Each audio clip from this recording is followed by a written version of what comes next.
انشاءاللہ عز و جل سورہ آل عمران آیت نمبر 184 سے ہم پڑھیں گے۔ اعوذ باللہ من الشیطان الرجیم، بسم اللہ الرحمن الرحیم۔ فَإِن كَذَّبُوكَ فَقَدْ كُذِّبَ رُسُلٌ مِّن قَبْلِكَ جَاءُوا بِالْبَيِّنَاتِ وَالزُّبُرِ وَالْكِتَابِ الْمُنِيرِ۔ ترجمہ کنز العرفان۔ تو اے حبیب، اگر وہ تمہاری تکذیب کرتے ہیں، اس کا تعلق اپنے سے پہلی والی آیتوں کے ساتھ ہے، اگر وہ تمہاری تکذیب کرتے ہیں تو تم سے پہلے رسولوں کی بھی تکذیب کی گئی ہے جو صاف نشانیاں اور صحیفے اور روشن کتاب لے کر آئے تھے۔ آیت نمبر 185۔ کل نفس ذائقۃ الموت وَإِنَّمَا تُوَفَّوْنَ أُجُورَكُمْ يَوْمَ الْقِيَامَةِ فَمَنْ زُحْزِحَ عَنِ النَّارِ وَأُدْخِلَ الْجَنَّةَ فَقَدْ فَازَ وَمَا الْحَيَاةُ الدُّنْيَا إِلَّا مَتَاعُ الْغُرُورِ۔ كُلُّ نَفْسٍ ذَائِقَةُ الْمَوْتِ، ہر جان کو موت کا مزہ چکھنا ہے، ہر جان موت کا مزہ چکھنے والی ہے۔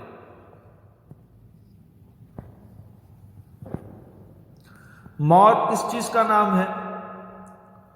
روح کا جسم سے جدا ہو جانا،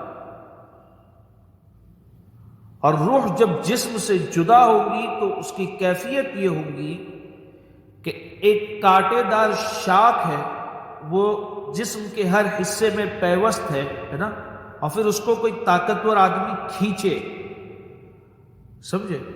تو یہاں اسی چیز کا بیان ہو رہا ہے، کل نفس ذائقۃ الموت، ہر جان موت کا مزہ چکھنے والی ہے۔ وَإِنَّمَا تُوَفَّوْنَ أُجُورَكُمْ يَوْمَ الْقِيَامَةِ، اور قیامت کے دن تمہیں تمہارے اجر پورے پورے دیے جائیں گے۔ قیامت کے دن تمہیں تمہارے اجر پورے پورے دیے جائیں گے۔ فَمَنْ زُحْزِحَ عَنِ النَّارِ وَأُدْخِلَ الْجَنَّةَ فَقَدْ فَازَ، تو جسے آگ سے بچا لیا گیا، جسے آگ سے بچا لیا گیا اور جنت میں داخل کر دیا گیا تو وہ کامیاب ہو گیا۔ اصل کامیابی وہی ہے، اصل کامیابی، اصل مراد کو پہنچنا وہی ہے، اصل فتح وہی ہے۔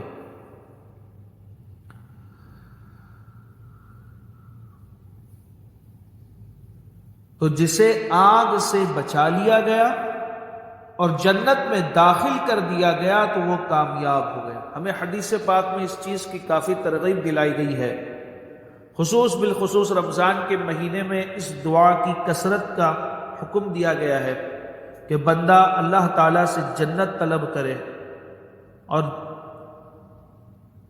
جہنم سے اللہ کی پناہ میں آئے، جہنم سے، جہنم کی شر سے، جہنم سے چھٹکارے کا سوال کرے۔ تو جسے آگ سے بچا لیا گیا اور جنت میں داخل کر دیا گیا تو وہ کامیاب ہو گیا۔ وَمَا الْحَيَاةُ الدُّنْيَا إِلَّا مَتَاعُ الْغُرُورِ، اور رہی دنیاوی زندگی، اور دنیاوی طور پر جو کامیابی مل جاتی ہے، مل جاتا ہے، آدمی خوش ہو جاتا ہے، کوئی ایگزام میں کامیاب ہو گیا دنیاوی طور پر تو خوش ہو جاتا ہے، تو رہی دنیاوی زندگی، وَمَا الْحَيَاةُ الدُّنْيَا، اور دنیا کی زندگی، إِلَّا مَتَاعُ الْغُرُورِ، تو صرف دھوکے کا سامان ہے۔ وَمَا الْحَيَاةُ الدُّنْيَا إِلَّا مَتَاعُ الْغُرُورِ، اور دنیا کی زندگی تو صرف دھوکے کا سامان ہے۔ کل نفس ذائقۃ الموت، ہر جان موت کا مزہ چکھنے والی ہے، یعنی انسان ہو یا جن یا فرشتہ۔ غرض یہ کہ اللہ عز و جل کے سوا ہر زندہ کو موت آنی ہے اور ہر چیز فانی ہے۔ اس آیت سے معلوم ہوا کہ اللہ تعالیٰ نے ہر جاندار پر موت مقرر فرما دی ہے اور اس سے کسی کو چھٹکارا ملے گا نہیں، اور نہ کوئی اس سے بھاگ کر کہیں جا سکے گا۔ موت روح کے جسم سے جدا ہونے کا نام ہے، موت روح کے جسم سے جدا ہونے کا نام ہے، اور یہ جدائی اتنی آسانی سے نہیں ہو جائے گی، یہ جدائی انتہائی سخت تکلیف اور اذیت کے ساتھ ہوگی، اور اس کی تکلیف دنیا میں بندے کو پہنچنے والی تمام تکلیفوں سے سخت تر ہوگی۔ موت اور اس کی سختی کے بارے میں اللہ تعالیٰ ارشاد فرماتا ہے، جس کے بارے میں خود کلام پاک میں بیان کر دیا گیا ہو، جس کے بارے میں اللہ تعالیٰ ارشاد فرما رہا ہے، تو ظاہر ہے وہ چیز ہلکی تو نہیں ہے۔ موت اور اس کی سختی کے بارے میں اللہ تعالیٰ ارشاد فرماتا ہے، وَجَاءَتْ سَكْرَةُ الْمَوْتِ بِالْحَقِّ ذَلِكَ مَا كُنْتَ مِنْهُ تَحِيدُ۔ ترجمہ کنز العرفان، اور موت کی سختی حق کے ساتھ آئے گی۔ اللہ وَجَاءَتْ سَكْرَةُ الْمَوْتِ بِالْحَقِّ، اور موت کی سختی حق کے ساتھ آئے گی۔ ذَلِكَ مَا كُنْتَ مِنْهُ تَحِيدُ، اس وقت کہا جاتا ہے یہ وہ موت ہے جس سے تو بھاگتا تھا، یہ وہ موت ہے جس سے تو بھاگتا تھا۔ سورہ قاف کی آیت نمبر 19 ہے۔ کلام پاک میں کہہ دیا گیا کہ موت کی سختی حق ہے۔ اللہ تبارک و تعالیٰ اپنے حبیب کے صدقے میں ہمارے معاملے میں آسانیاں عطا فرمائے۔ ہم سب جانتے ہیں کہ موت آنا ہے، مگر ہم نے اپنے آپ کو دھوکے میں ڈالے ہوئے، ہم خود سے غافل ہوئے بیٹھے ہیں، اپنے آپ کو دھوکے میں ڈالے ہوئے۔ حضرت عمر فاروق رضی اللہ تعالی عنہ نے، صحابہ کرام کا انداز دیکھے، حضرت عمر فاروق رضی اللہ تعالی عنہ نے حضرت کعب احبار رضی اللہ تعالی عنہ سے فرمایا، اے کعب، ہمیں موت کے بارے میں بتائیے، ہمیں موت کے بارے میں، حضرت عمر فاروق پوچھ رہے ہیں، ہمیں موت کے بارے میں بتائیے۔ حضرت کعب رضی اللہ تعالی عنہ نے عرض کی، اے امیر المؤمنین رضی اللہ تعالی عنہ، اے امیر المؤمنین، موت ایک ایسی کانٹے دار ٹہنی کی طرح ہے۔ توجہ سے سننے والی بات ہے، موت ایک ایسی، ایک درخت کی بڑی ٹہنی، اس میں بہت سارے کانٹے ہیں نا، موت ایک ایسی کانٹے دار ٹہنی کی طرح ہے جسے کسی آدمی کے پیٹ میں داخل کیا جائے۔ کانٹے دار ٹہنی آدمی کے پیٹ میں داخل کر دیا گیا، اور اس کا ہر کانٹا ایک ایک رگ میں پیوست ہو جائے، اس کا ہر کانٹا جو ہے آدمی کے پیٹ میں داخل کیا جائے اور اس کے رگ میں ہر کانٹا ایک ایک رگ میں پیوست ہو جائے۔ تصور کرے کیا تکلیف ہوگی۔ موت ایک ایسے کانٹے دار ٹہنی کی طرح ہے جسے کسی آدمی کے پیٹ میں داخل کیا جائے اور اس کا ہر کانٹا ایک ایک رگ میں پیوست ہو جائے۔ پھر کوئی طاقتور شخص، ہلکا پھلکا نہیں، طاقتور شخص اس ٹہنی کو اپنی پوری طاقت اور قوت سے کھینچے تو اس ٹہنی کے ضد میں آنے والی ہر چیز کٹ جائے، اور جو ضد میں نہ آئے وہ بچ جائے۔ تو جب موت کا وقت ہوگا اور روح جسم سے جدا ہوگی تو وہ یہی کیفیت ہوگی کہ کانٹے دار ٹہنی کسی کے پیٹ میں ڈالی جائے اور ہر کانٹا ہر رگ میں پھنس جائے، پھر طاقتور آدمی اس کو زور سے کھینچے، تو روح جب جدا ہوگی جسم سے تو یہ انداز ہوگا۔ حضرت شداد بن اوس رضی اللہ تعالی عنہ فرماتے ہیں مومن پر دنیا اور آخرت کا کوئی خوف موت سے بڑھ کر نہیں۔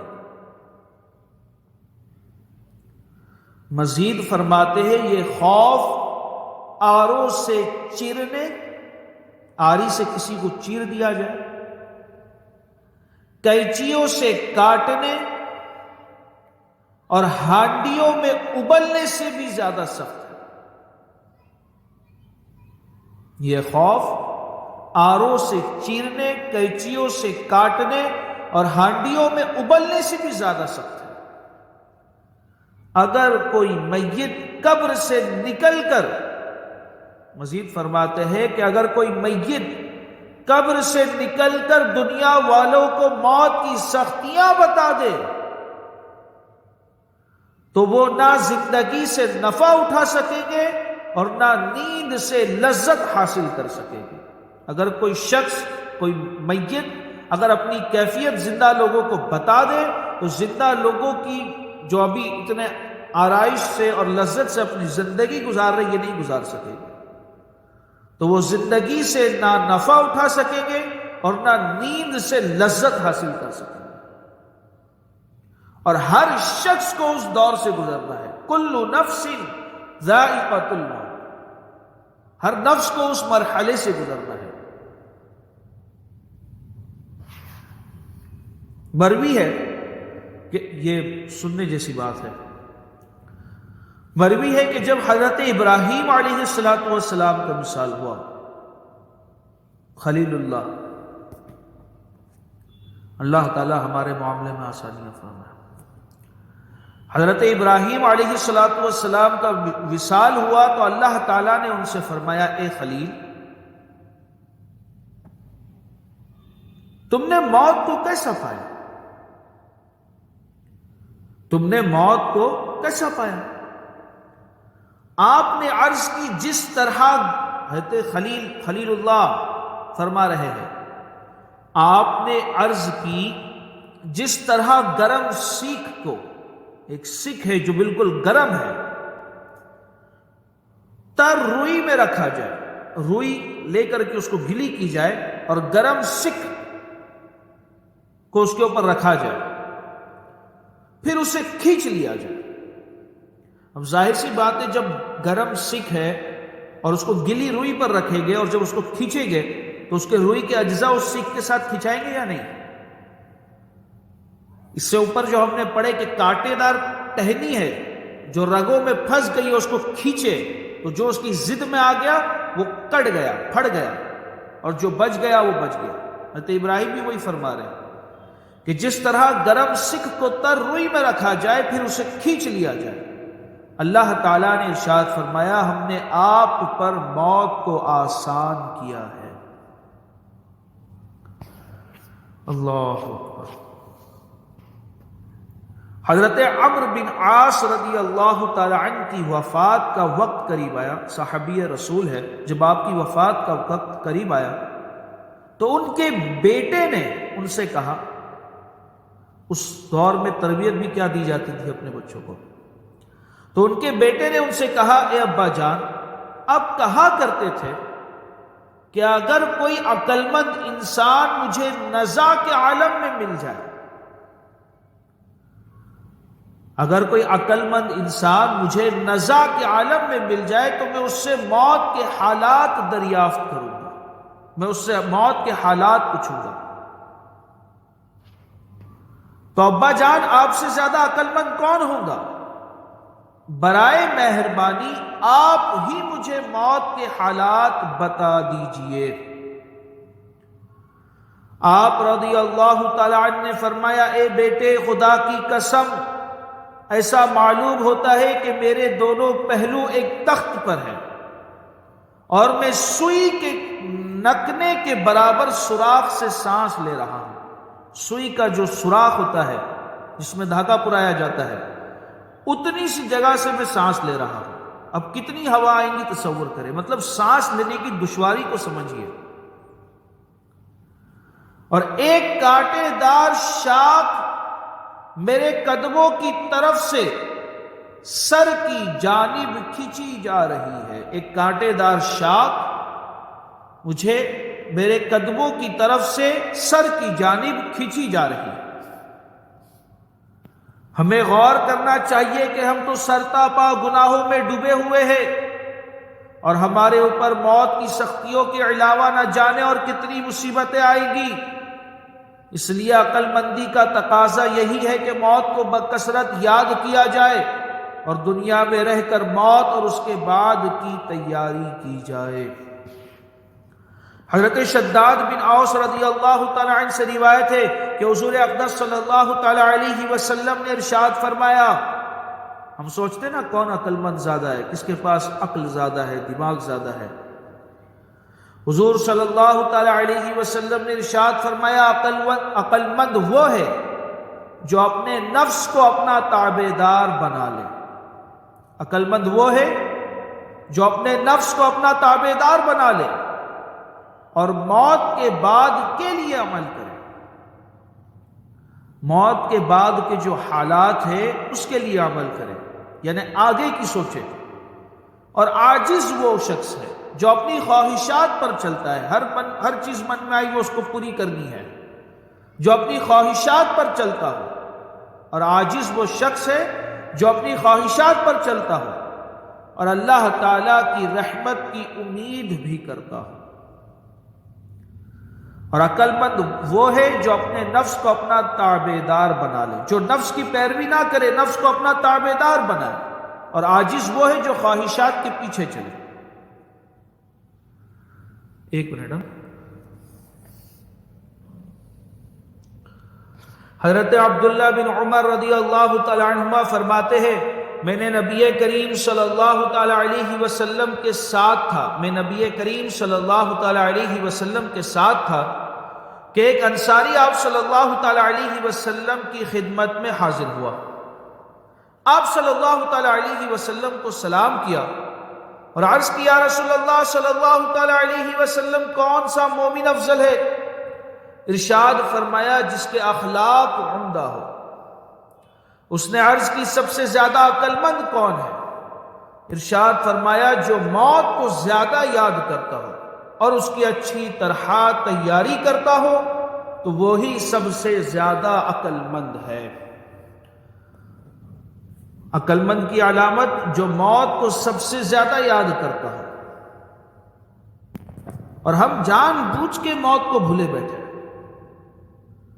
دوسری نشانی، اور اس کی اچھی طرح تیاری کرتا ہو موت کی،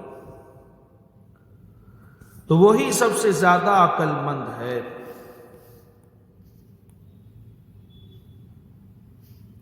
حضرت عبداللہ بن عمر رضی اللہ تعالیٰ عنہ فرماتے ہیں، میں نبی کریم صلی اللہ تعالیٰ علیہ وسلم کی بارگاہ میں حاضر ہوا اور میں وہاں موجود افراد میں سے 10واں تھا، یعنی وہاں پر 9 لوگ اور تھے، میں 10واں تھا۔ اسی دوران ایک انصاری شخص آئے اور عرض کیا، رسول اللہ صلی اللہ تعالیٰ علیہ وسلم، لوگوں میں سب سے زیادہ عقل مند اور محتاط کون ہے؟ نبی کریم صلی اللہ تعالیٰ علیہ وسلم نے ارشاد فرمایا، وہ لوگ جو موت آنے سے پہلے اسے زیادہ یاد کرتے ہیں اور اس کے لیے زیادہ تیاری کرتے ہیں، وہی عقل مند ہے۔ وہ دنیا کی شرافت اور آخرت کی بزرگی لے گئے۔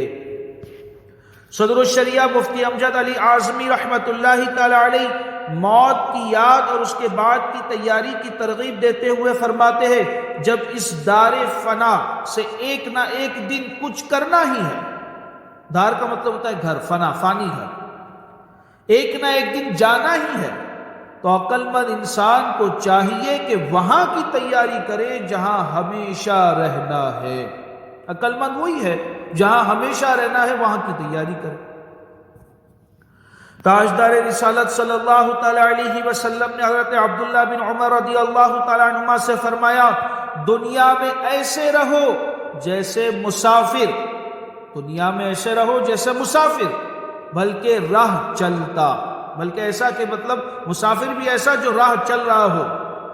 اب راہ چلتا ہوا آدمی ادھر ادھر دیکھتا نہیں ہے، فضولیات میں اپنا وقت نہیں ضائع کرتا، اس کو اپنی منزل پر پہنچنا ہوتا ہے. تو تم موت کی تیاری کرو، آخرت کی تیاری کرو، ادھر ادھر دھیان مت لگاؤ. تو مسافر جس طرح ایک اجنبی شخص ہوتا ہے اور راہگیر راستے کے کھیل تماشوں میں نہیں لگتا، منزل مقصود تک پہنچنے میں ناکامی ہوگی. اسی طرح مسلمانوں کو چاہیے کہ دنیا اور اس کی رنگینیوں میں نہ پھنسے اور نہ ایسے تعلقات پیدا کرے کہ مقصود اصلی حاصل کرنے میں آڑ آئے، اور موت کو کثرت سے یاد کرے کہ دنیا اور اس کی لذتوں میں مشغول ہونے سے روکے گی. حدیث میں ہے لذتوں کو توڑ دینے والی موت کو کثرت سے یاد کرو. اب دنیا کی لذتوں سے اپنے آپ کو بچانے کا یہی طریقہ ہے کہ موت کو یاد کرو کہ یہ لذتوں کو توڑ دے گی، لذتوں کو کاٹ دے گی. حدیث میں ہے لذتوں کو توڑ دینے والی موت کو کثرت سے یاد کرو. مزید فرماتے ہیں مگر یہ بات یاد رکھنا کہ کسی مصیبت پر موت کی آرزو نہ کرے.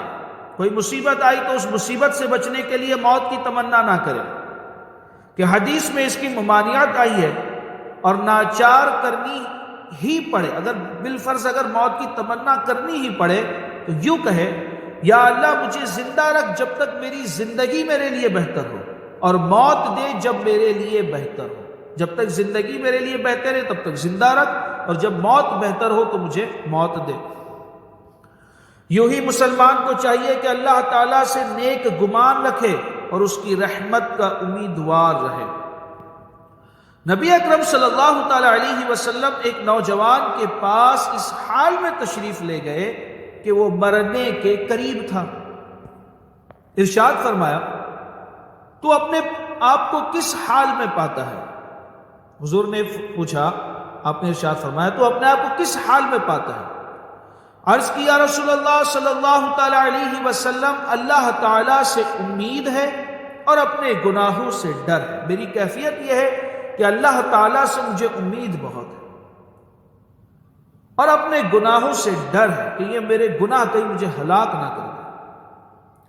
ارشاد فرمایا یہ دونوں خوف اور امید اس موقع پر جس بندے کے دل میں ہوں گے اللہ تعالیٰ اسے وہ دے گا جس کی امید رکھتا ہے. یعنی اللہ تعالیٰ اپنی رحمت سے نوازے گا اور اس سے امن میں رکھے گا جس سے خوف کرتا ہے، یعنی گناہوں کے شر سے اللہ تعالیٰ امن میں رکھے گا. یہ کیفیت ہونی چاہیے کہ اللہ سے امید اور اپنے گناہوں پر خوف کہ کہیں یہ ہمیں ہلاک نہ کر دے. یاد رکھیے روح قبض ہونے کا وقت بہت ہی سخت وقت ہے، بہت ہی اہم، سخت، نازک ترین اور دشوار ترین وقت ہے کہ اسی پر سارے اعمال کا دار و مدار ہے. بہت نازک وقت ہے یہ، اسی پر سارے اعمال کا دار و مدار ہے. بلکہ ایمان کے اخروی نتائج جو آخرت میں ہمیں انعامات ملنے والے ہیں اسی پر مرتب ہو گئے کہ اعتبار خاتمے ہی کا ہے. اعتبار جو ہے وہ خاتمے کا ہے نا، کہ اسی پر سارے اعمال کا دار و مدار ہے. بلکہ ایمان کے اخروی نتائج اسی پر مرتب ہو گئے کہ اعتبار خاتمے ہی کا ہے. اور شیطان لعین ایمان لینے کی فکر میں ہے، ہمارے مرنے کا وقت ہے، موت قریب ہے اور شیطان پیچھے پڑا ہوا ہے. جس کو اللہ تعالیٰ اس کے مکر و فریب سے بچائے اور ایمان پر خاتمہ نصیب فرمائے وہی مراد کو پہنچا.